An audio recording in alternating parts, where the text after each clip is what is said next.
रात के आवरण में गांव की सड़क शांत पड़ी है। हवा में केवल झिंगुरों की चहचहाहट गूंज रही है।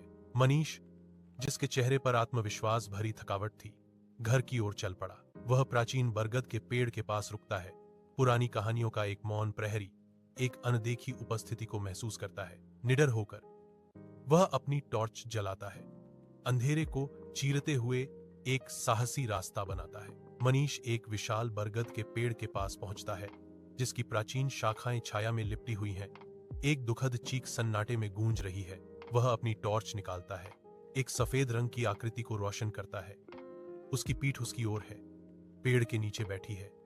उसका दिल जोर से धड़क रहा है। कांपते हुए मनीष पूछता है, बहन, इतनी रात को यहाँ क्यों बैठी हो? उसका सिर धीरे धीरे घूमता है।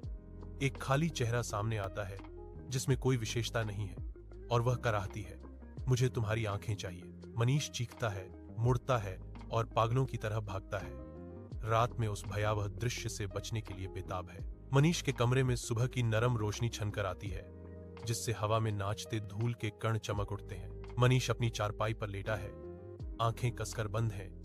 उसके चारों ओर ग्रामीण और बुजुर्गों की एक शांत, चिंतित भीड़ है। उसकी आंखें फड़फड़ाती हुई खुलती हैं, लेकिन उसे कुछ नहीं दिखता।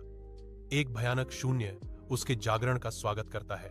मनीष के हाथ उसके चेहरे पर जाते हैं, उन खाली सॉकेट्स को छूते हैं जहां कभी उसकी आंखें थी। जैसे ही उसे एहसास होता है कि उसकी आंखें गायब हो गई हैं और उनकी जगह खोखले गड्ढे हो गए हैं, उसका चेहरा पूरी तरह से डर से भर जाता है। उसके गले से एक दिल दहला देने वाली चीख निकलती है, जो पूरे गांव में गूंजती है। घोर निराशा की एक